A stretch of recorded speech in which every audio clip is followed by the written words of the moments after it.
Bizkaiko txakolin batek Euskal Herriko eta Espainiar estatuko mugak gainditu ditu. Bakioko Doniene Los Angeles Timesen agertu da gastronomia sail horretan asteko ardorik onena izendatu dute eta gu ekoizle hauengana gerturatu gara, albistea nola jaso duten jakiteko. Nolatan jakintzen duten zuen txakolina Los Angeles Times egunkarian gomendatzen zutela? Guri txakolina estatu batutan saltzigun saltzaileak importadoreak, berak bota zigun abisua internetez, eta egia esan, bai, kriston ez ustea, bai. New York Timesen agertu izan da ere bai, baina oso ereserki txikia, gomendio modua beste ardo batzuekin batera, baina hola hain modu nabarmenean, era bakar batean, asteko ardo bezala, ez hain modu nabarmenean ez egia esan ez. Pentsatzen du nazioarte mailan ezagunak izatea, zuentzat oso pozgarria da garrantzitsua dela batez ere, ezta? Bai, egia esan txakolinak daukan nolabaiteko arazoa da, oso ekoizpen txikik izateela, ekoizpen laburrak izateela, orduan, nazioartean nola promozio kanpainak egiteko orduan eko mugatuta sentitze gala, ez?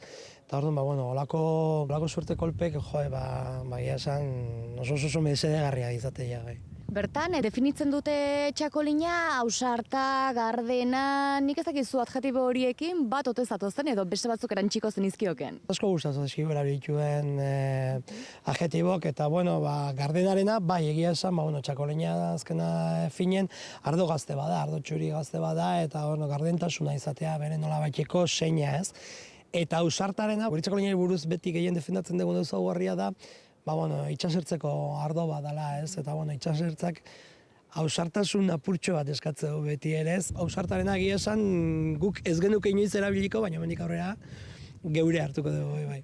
Gainera diote oso ongi doakiola, mariskoari, itxaskiei, arraiari... Arrainarekin, dudari gabe, arraina antxubakin, hemen oso bertokoa danakin. Beste ez uste bat izan genuen, orindala ez asko ere bai, sukaldari japoniar batekin, eta berak esan zigun, beraien jakiekin, sushiarekin, makiarekin ere izugarri ondo dijoakin ardoa dela, ez?